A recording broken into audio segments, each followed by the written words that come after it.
Bien-aimés dans les Seigneurs, pour votre édification, croissance spirituelle et le salut de vos âmes, retrouvons-nous chaque mercredi à 16h30 pour le culte d'enseignement, vendredi à 17h juste pour le culte de délivrance, et chaque dimanche de 7h juste à 10h juste pour le premier service et de 10h30 à 13h juste pour le second service. Nous sommes au numéro 30 de l'avenue des Cimetières au quartier Bel-Air dans la commune Kampemba à Lubumbashi.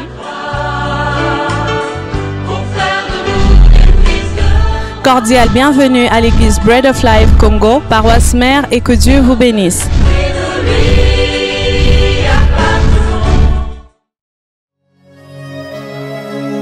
Merci Seigneur. Merci Yahweh.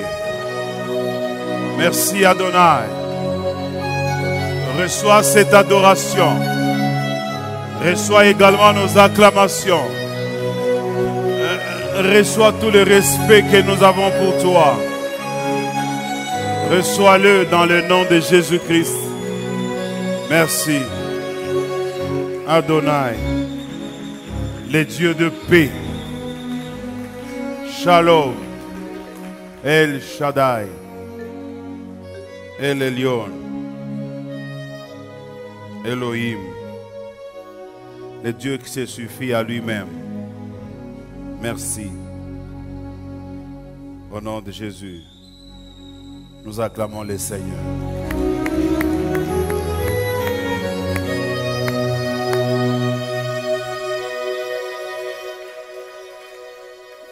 Que Dieu vous bénisse. Je vous souhaite à vous tous mes vœux le meilleur et que Dieu Tout-Puissant vous rende béni, prospère, et que cette année soit réellement pour vous, réellement une année dans laquelle vous allez vivre le repos du Seigneur. Que Dieu vous bénisse. Pour ceux qui ne le savent pas, Dieu nous a convaincus unilatéralement que cette année soit réellement pour nous une année du sabbat, ou une année sabbatique, ou une année de repos. Parce que le sabbat, en fait, c'est le repos. C'est comme ça que je vais vous donner le thème. Et je vais vous donner également le passage dans lequel se trouve le thème de l'année. Le thème, c'est l'année de sabbat, l'année de repos. Le verset, c'est Matthieu, chapitre 11, le verset 28. On peut aller jusqu'à 30, mais le verset clé, c'est le verset 28. Il y a beaucoup de choses et beaucoup de coïncidences. Ce passage ici, vous ne le trouverez pas dans un autre évangile. Il ne se trouve que dans Matthieu. Que dans Matthieu. Matthieu chapitre 11 verset 28, je lis la parole du Seigneur au nom de Jésus-Christ. Venez à moi, vous tous qui êtes fatigués et chargés, et je vous donnerai du repos. Prenez mon joug, je suis au verset 29, prenez mon joug, il est en train d'essayer d'expliquer c'est quoi ce qu'il vient de dire au verset 28. Venez à moi, vous tous qui êtes fatigués et chargés, je vous donnerai du repos. Prenez mon joug sur vous et recevez mes instructions, car je suis doux et humble de cœur, et vous trouverez du repos pour vos âmes. Car mon joug est doux et mon fardeau léger. On va expliquer tout cela au fur et à mesure que nous serons en train d'évoluer. Mais pour aujourd'hui, nous allons nous baser uniquement sur cette partie qui constitue notre verset clé. Venez à moi, vous tous qui êtes fatigués et chargés, je vous donnerai du repos. Le premier point que je vais essayer de développer maintenant, c'est l'origine même du mot sabbat. Le mot sabbat trouve son origine dans les 10 commandements. Je crois que c'est le 2e commandement.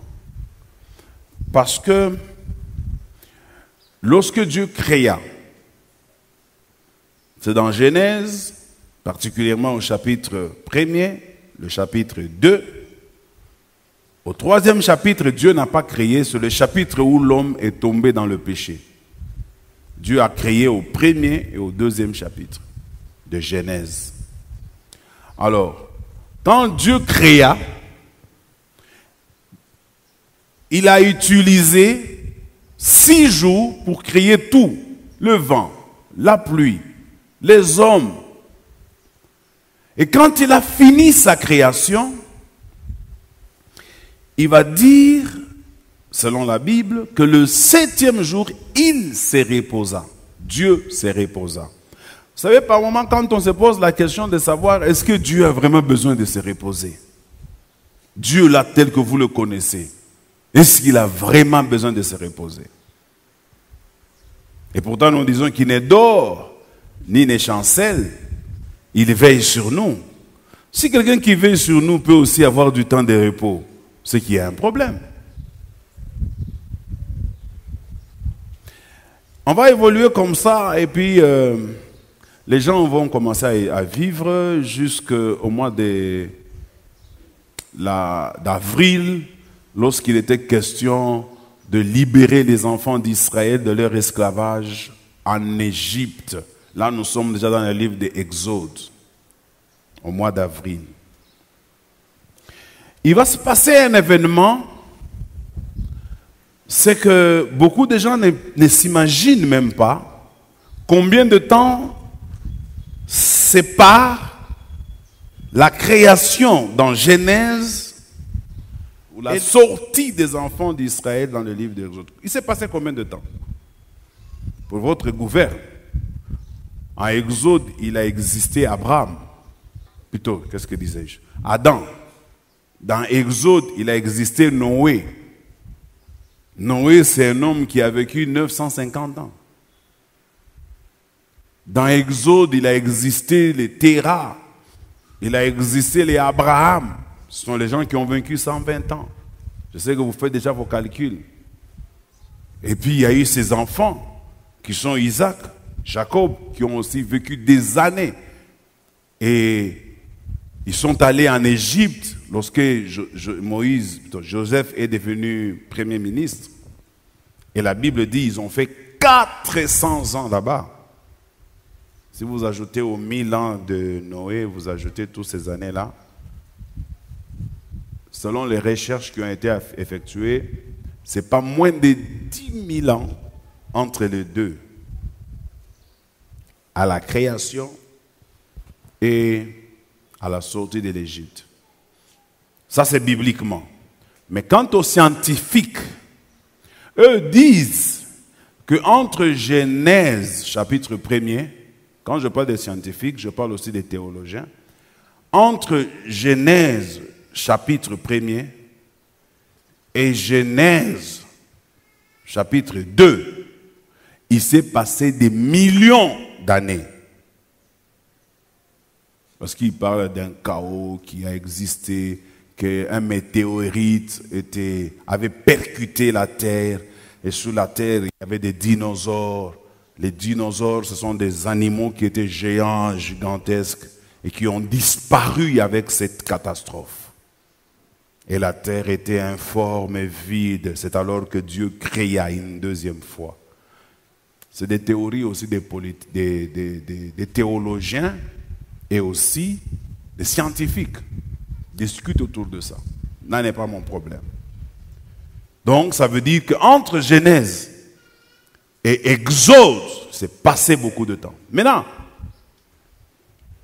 c'est dans Exode et plus particulièrement au chapitre 20, lorsque Dieu donnera la loi à Moïse, les 10 commandements.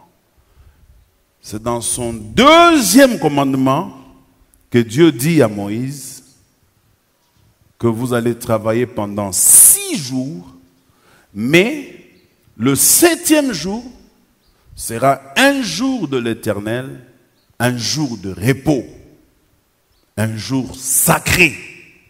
Vous n'y travaillerez point.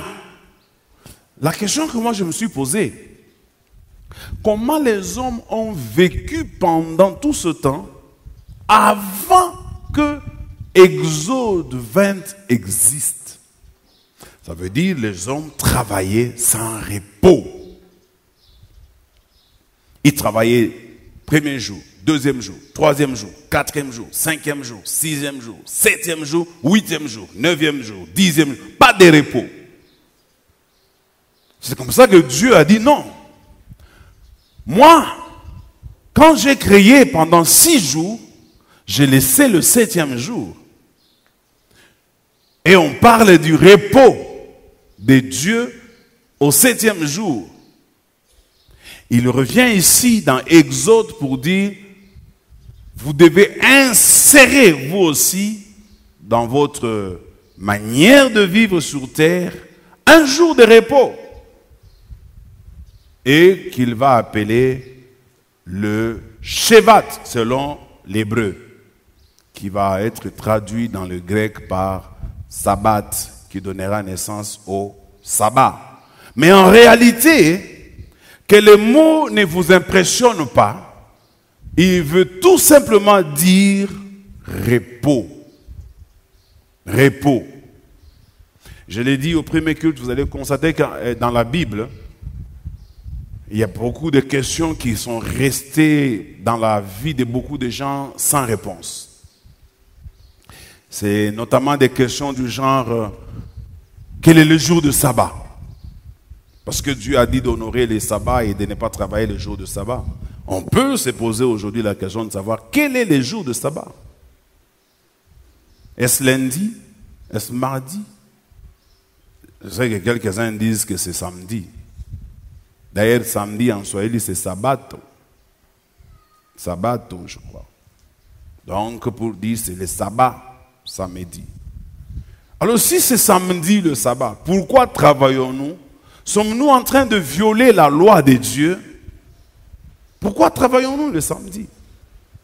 Pourquoi nous qui sommes les défenseurs de la parole de Dieu, sommes-nous en train de la violer? Pourquoi nous nous reposons les dimanches au lieu de respecter le sabbat? Ce sont des questions que beaucoup de gens se posent. Je vais juste ouvrir une parenthèse, mais ce n'est pas ça l'objet de mon intervention. C'est juste une parenthèse que je vais ouvrir pour assouvir la curiosité de certains. Premièrement, nous nous reposons les dimanches parce que simplement, il y a eu un certain roi qui a marqué l'histoire du christianisme, c'est l'empereur Constantin. C'était un empereur romain. Il a vraiment fait beaucoup pour l'Église. C'était un païen au départ, mais il a rencontré le Seigneur Jésus dans des circonstances que je vous épargne. J'enseigne ça toujours aux nouveaux baptisés. Et quand il a rencontré le Seigneur, il a aimé le Seigneur de tout son cœur. Et il a nettoyé son entourage. Ne pouvait travailler avec lui que celui qui a déjà reçu le Seigneur. Et celui qui a imposé que le 25 décembre devienne une journée fériée sur tout l'Empire romain. Et vous savez, l'Empire romain était très étendu. Il a interdit aux gens de ne pas travailler le jour de Noël, de célébrer la naissance de Jésus. C'est encore lui, quand il a appris que Jésus était mort un certain vendredi et ressuscité un certain dimanche, qu'il va ordonner que ce dimanche-là soit férié.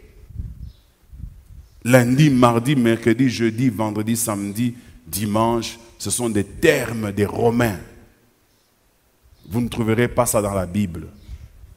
Dans la Bible, on parle des premiers jours, deuxième. Quand on dit premier jour de la semaine, dans la Bible, quand on dit premier jour de la semaine, on veut dire dimanche. Quand on dit deuxième jour de la semaine dans la Bible, vous ne verrez jamais mardi, mais on dira deuxième jour de la semaine lundi. Troisième jour de la semaine mercredi.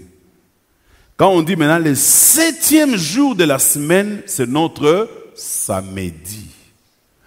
Quand bien même mon explication peut vous convaincre, mais pourquoi alors on ne se réunit pas nous? Mais on ne peut pas se réunir parce qu'on a eu quand même quelqu'un qui a changé les choses et nous nous réunissons le jour de la résurrection de notre Seigneur. Est-ce que nous sommes en train de boycotter les sabbats de Dieu? Est-ce que nous sommes en conflit avec les sabbats de Dieu? Je vais aborder mon deuxième point. Mon premier, c'était l'origine même du mot sabbat. Mon deuxième point, je vais l'aborder. Je pourrais l'intituler l'année 2022,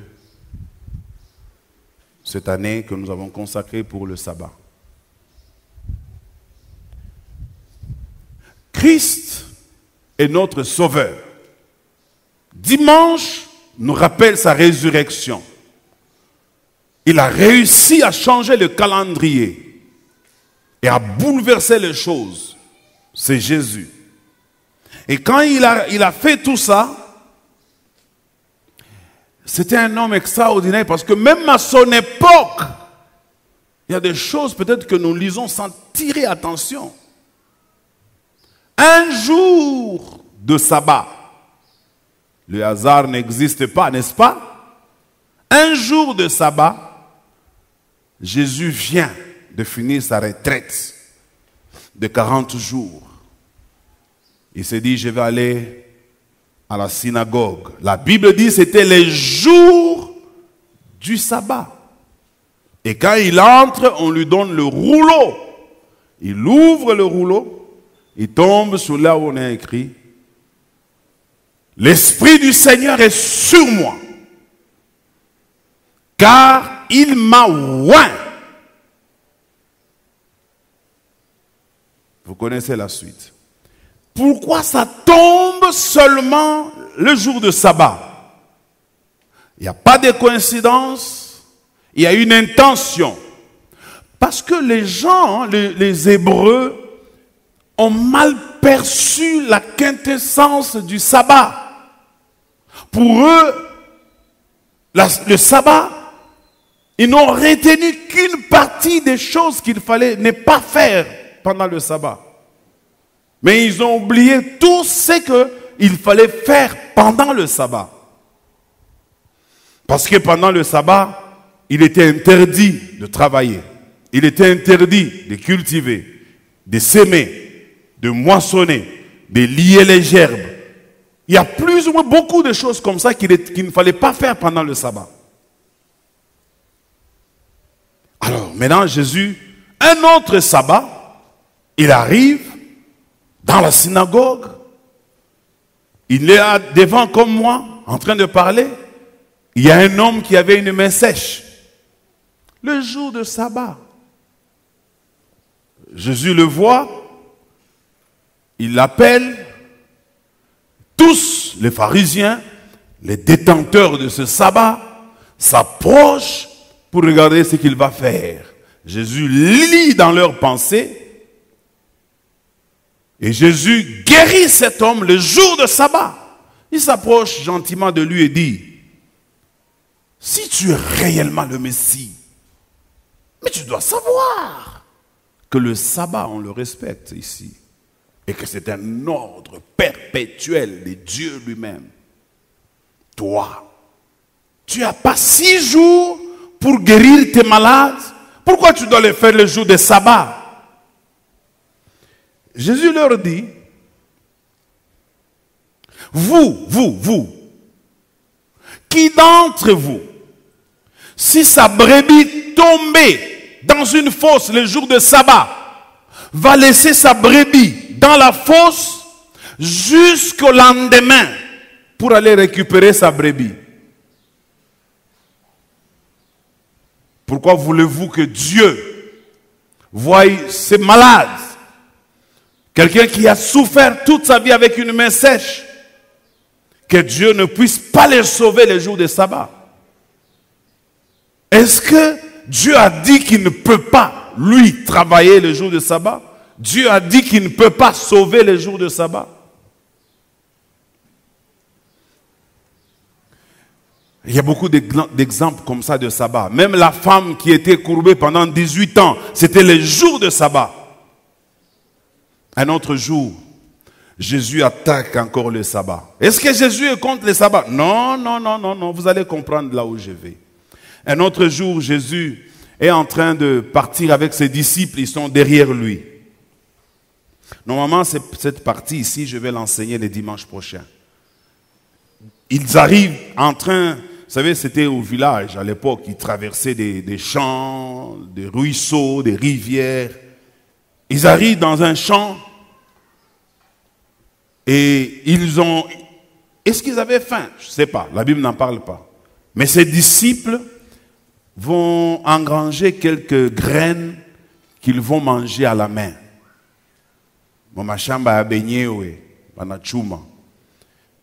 Les Juifs les ont observés et ils ont vu faire ça. Ils ont attaqué Jésus. Pourquoi tes disciples font ça les jours de Shabbat? Il est interdit les jours de Shabbat de cueillir, de moissonner. Ce n'est pas les jours de sabbat qu'on fait ça. Jésus se retire. Vous savez, parfois, à certaines questions, Jésus répondait par des questions. Il leur pose également une question. Et David, quand il était en train de fuir Saül, lorsqu'il est arrivé dans la synagogue et qu'il a trouvé des gens qui étaient en train, les prêtres, les lévites, qui étaient en train de retirer le pain. Parce que chaque matin, on faisait des pains nouveaux qu'on allait poser, présenter sur l'arche de l'Éternel. Ils allaient déposer chaque matin là-bas. Et ces pains-là, c'était des pains chauds, naturels. Et le soir, ils les retiraient pour les manger, les Lévites. Comment David, en train de fuir Saül, quand il arrive là, il négocie avec les Lévites et on lui donna le pain de proposition alors qu'il n'était pas Lévite, alors qu'il n'était pas censé le manger. C'est ça la question que Jésus leur pose. Comme tout juif respecte David, et comme cela est vérifiable dans la Bible, ils n'ont pas su que dire à Jésus. Et Jésus dit, le sabbat n'a pas été créé pour l'homme. C'est l'homme qui a été créé pour le sabbat. Ça veut dire quoi? Jésus veut dire, entre l'homme et le sabbat, qui a été créé pour l'autre? Est-ce que Dieu, en créant l'homme, il a dit, je vais créer l'homme pour le sabbat? Ou bien il a dit, je vais créer d'abord le sabbat pour aider l'homme? Je crois qu'il a créé le sabbat pour aider l'homme.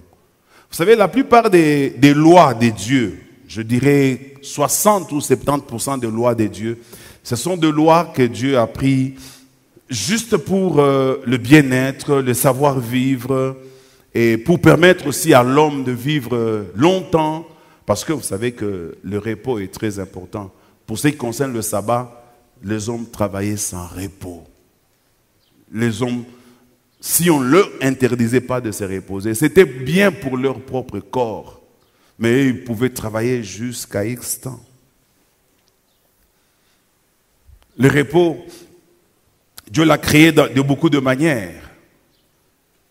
Il a créé la nuit afin que l'homme puisse dormir. Et quand il se réveille le matin, il est frais. Mais il y a beaucoup de gens aujourd'hui, quand ils dorment, ils ne dorment pas réellement. Vous avez vu, il est entré dans la chambre, il s'est couvert. Il a même fermé les yeux. Mais là, au-dedans de lui, à l'intérieur de lui, il ne dort pas. Parce qu'il y a des gens qui se battent la nuit. Il y a des gens qui, même s'il est endormi, à cause du problème qu'il a, il n'arrive pas à fermer les yeux. Il y a des gens qui, à cause de la peur de la vie, ils n'arrivent pas à dormir. Alors, Jésus devant le sabbat, il a dit, je suis le maître du sabbat, moi, le Fils de l'homme. Je suis le maître du sabbat. Ça veut dire quoi? Le sabbat, ce n'est pas les jours. Quelqu'un me donne un bon amen? Le sabbat, ce n'est pas les jours là, ce n'est pas le 7e jour, non. Même ceux-là qui font le 7e jour, laissez-le faire. Mais le sabbat, c'est un jour de repos. C'est un jour où vous cessez de travailler. Pour nous, ce dimanche est un sabbat. C'est un sabbat parce que personne ne travaille. C'est comme quand on dit le 30 juin. Ça vous rappelle quoi? Eh,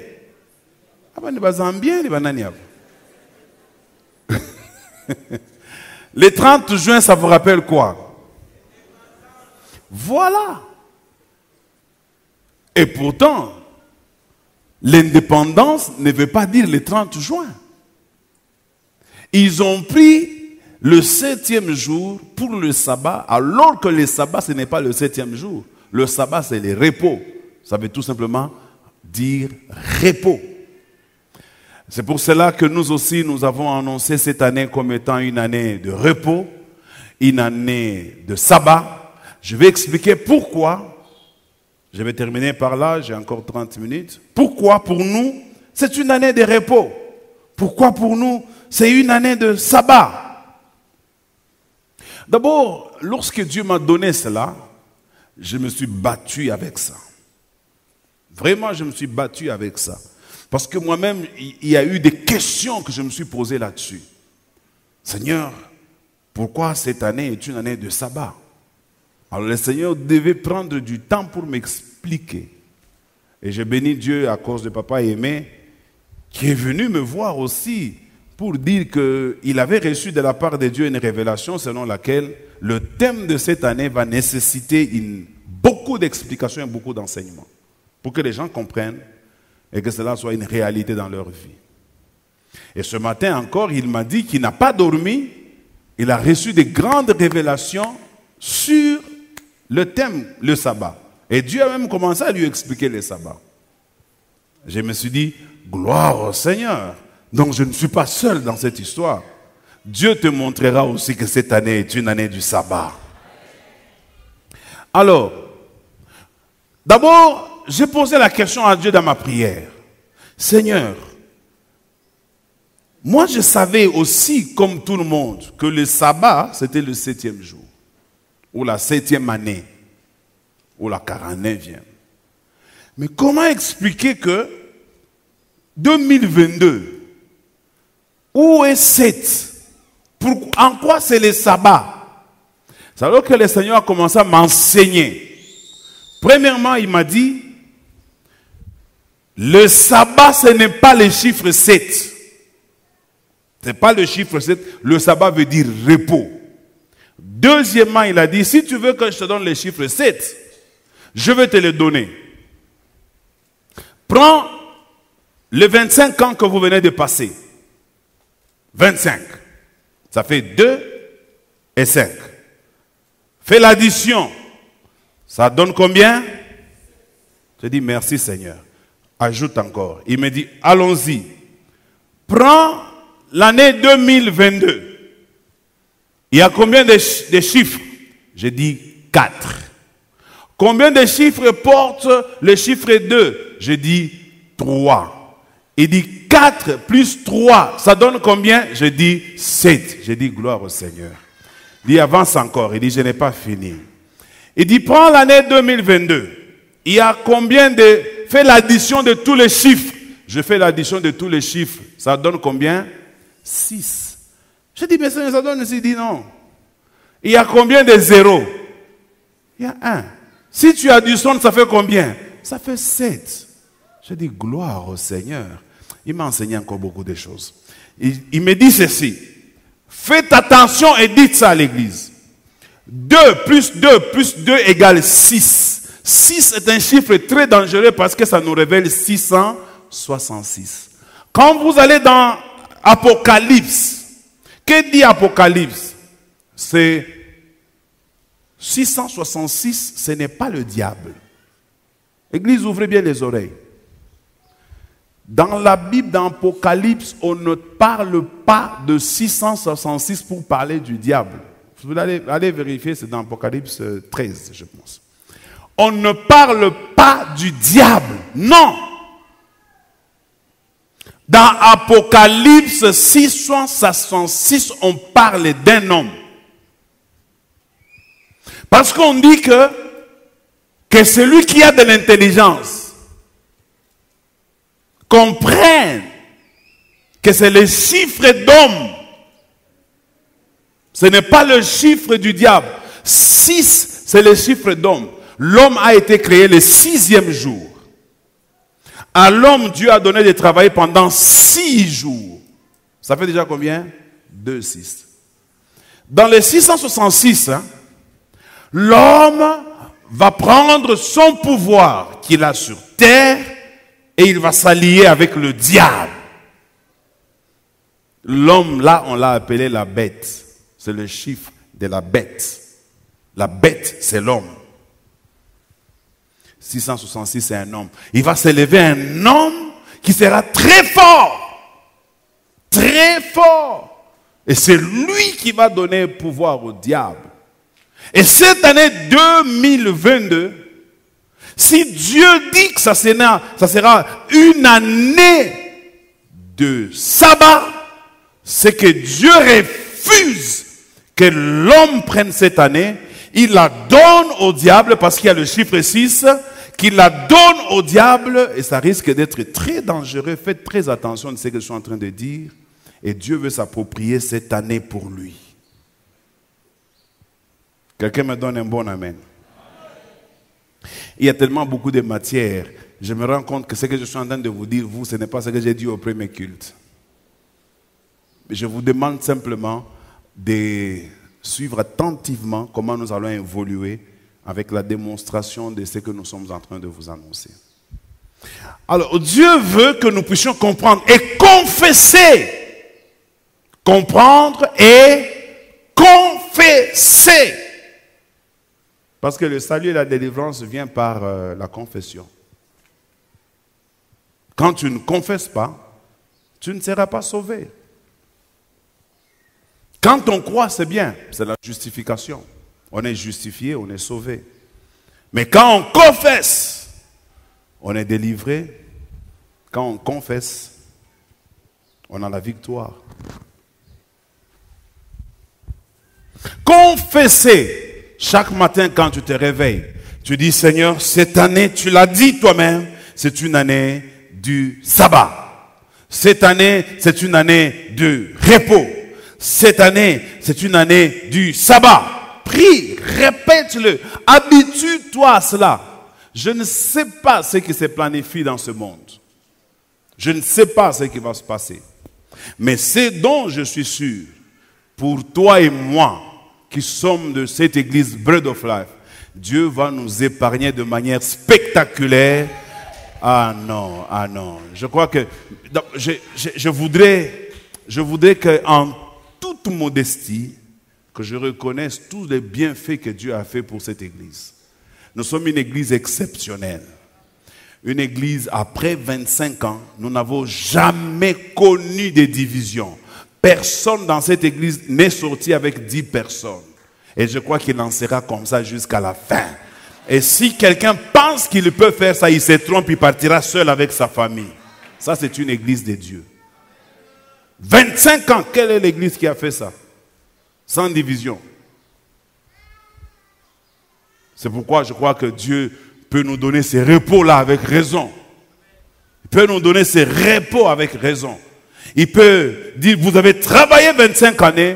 Vous savez, même les enfants d'Israël. Parce que le repos ici, vous pouvez le comprendre que c'est ne pas travailler. Non. Je ne parle pas que les gens vont démissionner de leur travail. Ou que les gens doivent rester à la maison parce que c'est les Shabbats, c'est les repos. Non. Parce que le même terme repos est utilisé dans la Bible quand il s'agit des enfants d'Israël qui quittent l'Égypte pour aller à Canaan. Dieu utilise le terme repos. Il dit, je vous envoie dans un pays du repos. Un pays où coule le lait et le miel. Vous irez là-bas, vous reposer. C'est un pays de repos. Et vous allez comprendre, mes amis, que donc le repos ici, ça prend la forme de Canaan. Ça prend la forme de l'accomplissement d'une promesse. Ça prend la forme de quelqu'un qui s'est battu pendant des années seul. Et qu'il est arrivé à un moment donné où Dieu veut prendre ses combats en charge. Une chose m'a beaucoup aidé, je voudrais aussi aider les hommes de Dieu et vous aider vous tous. Il fut un temps où moi je pensais que je devais beaucoup travailler pour l'église, je devais faire ceci, je devais me battre à gauche, je devais monter, je devais descendre pour que l'église avance. J'ai fait tout ça. On a fait des jeûnes, des veillées, des délivrances. On a fait tout ce qui est en exagération. L'église ne croissait pas. Et j'avais des soucis. Jusqu'à ce qu'un jour, Dieu m'a envoyé un homme. Et cet homme est venu me dire, il m'a posé juste une question. À qui appartient l'église? Avant, je pensais que c'était mon église. Parce que je me disais, bon, c'est moi le pasteur. Frère, vous ne savez pas, comme je l'ai dit au premier culte, vous ne savez pas comment les pasteurs souffrent. Il faut parfois écouter un pasteur vous parler sincèrement. Et vous qui aimez devenir des pasteurs, vous ne savez pas qu'est-ce que vous voulez. Le jour que mon fils a osé me dire qu'il allait devenir pasteur, vous ne savez pas la colère que j'avais. Et je l'ai lui interdit jusqu'à aujourd'hui. Il ne me parle plus de ça. Parce que je connais c'est quoi le pastorat. Le pastorat veut dire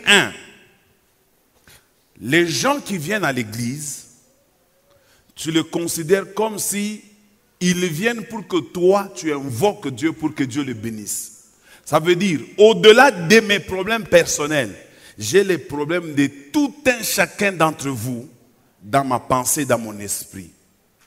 2, quand j'apprends que l'un d'entre nous est en souffrance, malade, hospitalisé ou a perdu quelqu'un de la famille, c'est comme si j'ai failli à mes obligations. Et vous ne savez pas non plus, quand un pasteur apprend que tel frère a quitté l'église, vous ne savez pas comment ça fait très mal. Vous allez peut-être pas vous dire, mais bien enfant, chez nous les frères. Frère, vous connaissez la valeur d'une personne et vous savez combien de gens sont derrière une personne. Même une famille la plus grande a commencé avec une personne. Si tu négliges une personne, Dieu ne te donnera pas 10. Si tu ne sais pas respecter la personne que tu vois, mais Dieu ne t'en donnera pas beaucoup. Je connais la valeur d'une personne. Et je connais la douleur quand j'apprends que tel frère ne vient plus à l'église. Je connais cette douleur-là. Et je connais la joie d'un homme de Dieu quand il voit les gens venir à l'église. Je connais tout ça. Et ça, c'est une torture. Parfois, les pasteurs, on s'appelle le samedi. Comment ça va là-bas? Beaucoup bien. Ah, t'as quoi bien dit, papa? Ici, vous samedi, mais tu quoi bien? Tous les hommes de Dieu ne sont pas tranquilles les samedis. En tout cas, si pour vous, les samedis, vous reposez. Mais pour nous, le samedi, c'est le jour le plus compliqué. Alors, j'étais en train de m'inquiéter comme ça. Dieu m'a juste envoyé un homme qui m'a posé une question. L'église appartient à qui? Je voulais dire à moi, j'ai réfléchi, j'ai dit non, il appartient à Dieu. Il m'a dit, si l'église appartient à Dieu, laisse ça à Dieu. Tu ne peux rien faire. S'il veut que l'église grandisse, elle va grandir. S'il veut que l'église soit détruite, elle sera détruite. S'il veut qu'elle s'épanouisse, s'il veut que quelqu'un soit béni là-bas, il sera béni, même sans ta prière. S'il veut, il veut élever les gens, il n'a pas besoin de toi. Fais seulement le travail qu'il te dit de faire et fais-lui confiance. Point barre. Cet homme m'a sauvé. Et j'ai compris pourquoi certains pasteurs meurent. J'ai compris pourquoi les pasteurs développent des maladies. J'ai compris. Et depuis ce jour-là, je n'ai développé aucune pression dans ma vie parce que j'ai appris à faire confiance à Dieu. Et mon dernier point, je ne sais pas si je suis à combien, mon dernier point, je l'ai intitulé « Venez à moi ». Je reviens maintenant à notre texte de base. Le texte de base dit « Venez à moi, vous tous qui êtes fatigués et chargés, je vous donnerai du repos. Je vous donnerai le sabbat. » Tous fatigués. Moi, je crois que Tout le monde est concerné. Tout le monde. Celui qui est chez lui à la maison, qui a déjà construit sa maison, est concerné. Celui qui a une voiture est concerné. Celui qui est locataire est concerné. Celui qui habite chez ses parents est concerné. Celui qui est marié, concerné. Les célibataires, concernés. Parce que vous savez que tant qu'on vit sur terre, les problèmes, on en aura toujours. Et les problèmes ont tendance à nous accabler, à nous détruire. Les problèmes font vieillir. Les problèmes font que les gens, parfois, ils n'aiment pas la vie qu'ils mènent. Ils n'apprécient même pas le don de la vie que Dieu leur a donné. Chacun de nous est chargé, fatigué. En anglais, on dit sick and tired. Donc tu es devenu même malade. La fatigue est devenue une maladie pour toi. Tu n'as pas de joie. Même quand tu manges, ta santé ne répond pas. Parce que tu dois payer les minervales de tes enfants. Tu dois payer le loyer de tes enfants. Parce que ce sont les fêtes de bonne année. Un jour viendra. Dieu vous mettra au large. Il fera en sorte que tous ces problèmes-là qui vous empêchent de dormir, tous ces problèmes qui vous créent des problèmes, un jour viendra, Dieu mettra fin à tous ces problèmes-là au nom de Jésus-Christ. Et ce que je vous demande, que vous devez faire pour que Dieu mette fin à tous ces problèmes, venez à lui. Il dit simplement, venez à moi. Vous tous qui êtes fatigués, chargés, et je vous donnerai du repos. Jésus peut te donner le repos. Et quand Jésus dit le repos, c'est vraiment un repos. C'est-à-dire, il peut te guérir de ta maladie. Il peut te donner les enfants si tu n'en as pas. Il peut faire réussir tes enfants dans la vie si tes enfants sont en train de te compliquer. Ça veut dire aussi, il peut changer ton mari. Si ton mari est un païen, il peut le changer. Il peut changer tes enfants aussi. Et Jésus, il est également capable de te donner de la promotion. Jésus peut changer même ton compte en banque. Jésus peut changer dans la vie de quelqu'un, même les habits. Il peut changer la qualité des habits que tu portes. Jésus peut changer cela. Et il te dit, venez. Il n'a pas besoin d'une seule personne. Il n'a pas dit, viens. Il a besoin de beaucoup de gens et de tout le monde. C'est pourquoi il a mis ça au pluriel. Venez à moi. Et puis, que ça, ouais, mon niveau yako, ou t'as allé taper mon nyumba koje, ou t'as allé ta solution mon maman bois koje. Ah, on a ni président, ni gouverneur. Benye bale batashindu. Kisha we, tunashuka mu niveau yako, na ile kazi yako natumikaka, na bale batoto yako na bankana, utaishi de mambo yote. Utabachunga na baprotéger. Mais quand quelqu'un, lui, il se tient comme ça, les jours de sabbat, il dit, venez à moi, vous tous qui êtes fatigués, et je vous donnerai du repos. Ça veut dire, il sait ce qu'il dit. Faites-lui confiance. Moi, je fais confiance au Seigneur. Est-ce qu'il y a aussi quelqu'un qui fait confiance au Seigneur? Il dit, venez à moi, vous tous qui êtes fatigués et chargés, je vous donnerai du repos. Et il est capable, tel que tous nous sommes réunis là, de nous donner du repos. Si tu crois, donne-moi un bon amen. Et acclame le Seigneur.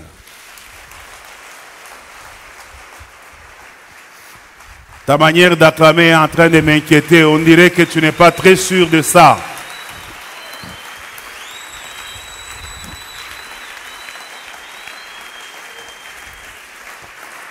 On se tient debout et on continue à acclamer le Seigneur.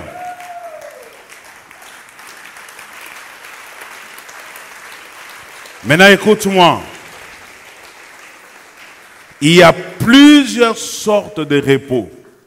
Je ne sais pas dans quel domaine de la vie, toi, tu as besoin d'un repos.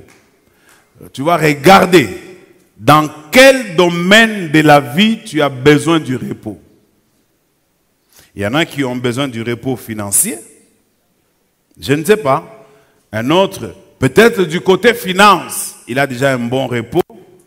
Il ne s'inquiète pas. Quand il va au magasin, il achète. Quand il entre dans la maison d'habillement, il achète. Il ne fait pas de calcul. Est-ce que j'ai parlé à quelqu'un? Si tu sais que tu as un compte en banque. Aujourd'hui, il y a les cartes. Vous voyez les cartes Visa? Vous devez, quand Dieu vous fait entrer dans les repos, on a utilisé carte Visa.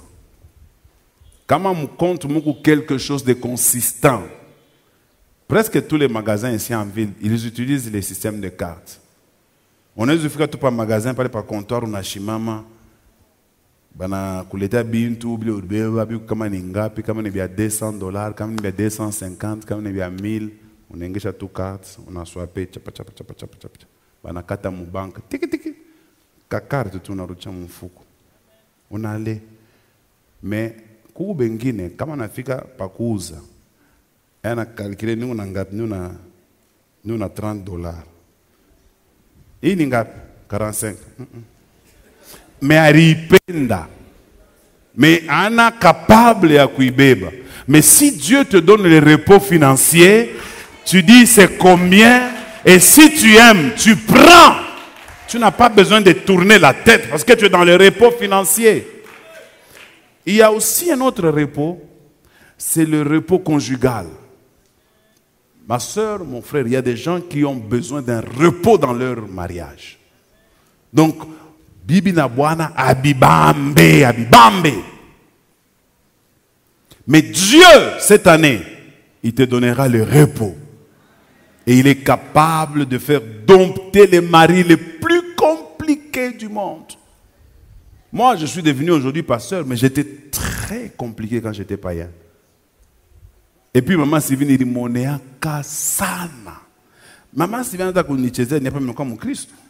Je vous dis, mes amis, quand j'étais païen, aïe, aïe, aïe, ni mute swak. Mine zuka ni comme ambiance, mine cheza kule, makote nenish. 3 heures du matin, je viens à la maison, je frappe, elle ouvre.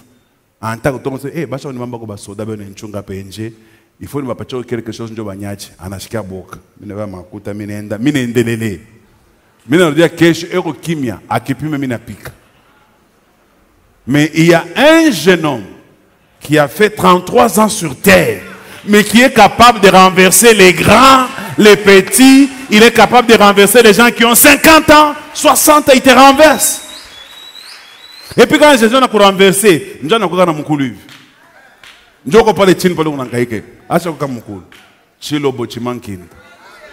est capable de renverser ton mari. Il est capable de changer toutes les situations qui te compliquent.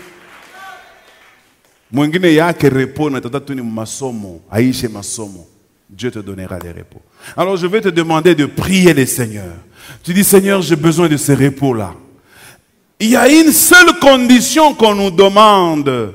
La condition, il dit simplement, venez. Venir, ça veut dire, j'accepte. Accepte, laisse-toi faire. Et ta vie va changer. Laisse-toi faire. Arrête d'utiliser ta force. Parce que le 6e jour, c'est le jour où l'homme veut travailler. C'est le jour où l'homme veut travailler. Mais on dit, aujourd'hui, Dieu te dit, ne travaille pas. Il dit que ça sera pour toi un sabbat. Moi, je te prendrai en charge. Je te donnerai. Et il a même dit un passage. Il est capable de te donner à moissonner, même là où tu n'as pas sémé. Vous pensez que ceux qui ont réussi la vie, qui ont de l'argent, ils l'ont tous mérité? Tous ne l'ont pas mérité. C'est Dieu qui fait grâce. Alors je veux que chacun de nous commence à prier pour dire, Seigneur, fais-moi entrer dans ces repos. Je viens vers toi. Je vais entrer dans ces repos. Parce que l'entrée dans ces repos ne dépend que de toi. Ça ne dépend que de moi. Prions le Seigneur au nom de Jésus-Christ. Prie. Père, j'ai besoin de toi. Je viens vers toi parce que j'ai besoin de ces repos. Je veux que ces repos changent beaucoup de choses dans ma vie. Je veux que ces repos apportent beaucoup de choses dans ma vie. Je viens vers toi au nom puissant de Jésus-Christ pour que, ensemble avec l'Église, que cette année soit réellement notre sabbat qui veut dire notre repos. Parce que l'Église de Bread of Life, après 25 ans, a besoin de se reposer, a besoin de voir certains combats tomber, a besoin de voir certains types d'ennemis tomber. L'Église a besoin, dans l'entièreté, de voir certains genres de problèmes tomber. L'Église, en cette année de repos, veut entrer dans son Canaan. Veut entrer dans son Canaan. Oh, le pays où coule le lait et le miel. Nous voulons, éternel Dieu des armées, à cette occasion de cette nouvelle année, que chacun de nous puisse profiter et puisse entrer. Moi, personnellement, j'ai combattu certains combats de ma vie seul et je n'ai pas réussi. Je viens auprès de toi aujourd'hui parce que j'ai la foi que si je combats avec toi, je réussirai. Je viens, aide-moi Seigneur. Je viens, soutiens-moi Yahweh. Je viens, donne-moi la victoire éternelle. Je viens parce que j'ai appris que tu as appelé les gens. Je viens parce que tu nous as convoqués. Je viens parce que tu as dit, venez à moi, vous tous qui êtes fatigués et chargés. Et voici, je te présente dans cette église les gens qui sont fatigués, les gens qui ont besoin de repos, les gens qui sont chargés, les gens qui ont besoin du salut, de la délivrance. Je te les présente dans le nom puissant de Jésus. Adonai, El Elyon, El Shaddai, merci, les dieux de sabbat, les dieux de repos, les dieux qui nous feront entrer dans notre repos, les dieux qui va nous installer, les dieux qui va nous essuyer les larmes, les dieux qui fera qu'un cycle prenne fin, le cycle de violence, le cycle de souffrance, le cycle de mendicité, le cycle de contrôle, le cycle de domination, que tous ces cycles prennent fin et que notre cycle commence, que notre cycle commence dans le nom puissant de Jésus. Adonai, El Shaddai. Voici la deuxième requête. Je voudrais que tu dises à Dieu, Seigneur, montre-moi l'attitude que je dois faire. Quelle est l'attitude que je dois adopter pour que je te sois agréable en cette année, afin que je reçoive aussi mon repos. Quelle est l'attitude que je dois faire? Quelle est l'attitude que je dois faire afin que je reçoive aussi mon sabbat? Je vais entrer dans mon Canaan. Je vais entrer dans mon repos. Je vais entrer dans mon repos. Quelle est l'attitude que je vais faire afin que j'arrête de me battre avec les choses de la vie? Quelle est l'attitude que je dois faire afin de vaincre certains problèmes? Montre-moi l'attitude. Dois-je entrer en prière? Quelle est l'attitude que je dois faire? Dois-je faire une offrande? Quelle est l'attitude que je dois faire?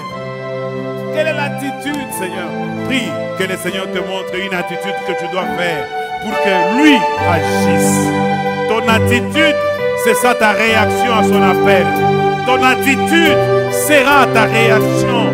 Ton attitude va déterminer ton élévation, ton altitude. Prie le Seigneur qu'il te montre l'attitude à prendre, qu'il te montre le commandement, qu'il te montre le chemin. Merci Yahweh. Adonai, merci. Bien-aimés dans les Seigneurs, pour votre édification, croissance spirituelle et le salut de vos âmes, retrouvons-nous chaque mercredi à 16h30 pour le culte d'enseignement. Cette année est décrétée, année du repos. Vendredi à 17h juste pour le culte de délivrance. Et chaque dimanche de 7h juste à 10h juste pour le premier service et de 10h30 à 13h juste pour le second service. C'est l'année de ton repos. Tu vas te reposer de ta maladie. Tu vas te reposer de ton problème, de ton célibat. Tu vas te reposer de ton chômage. C'est l'année du repos. Nous sommes au numéro 30 de l'avenue des Cimetières, au quartier Bel Air, dans la commune Kampemba à Lubumbashi.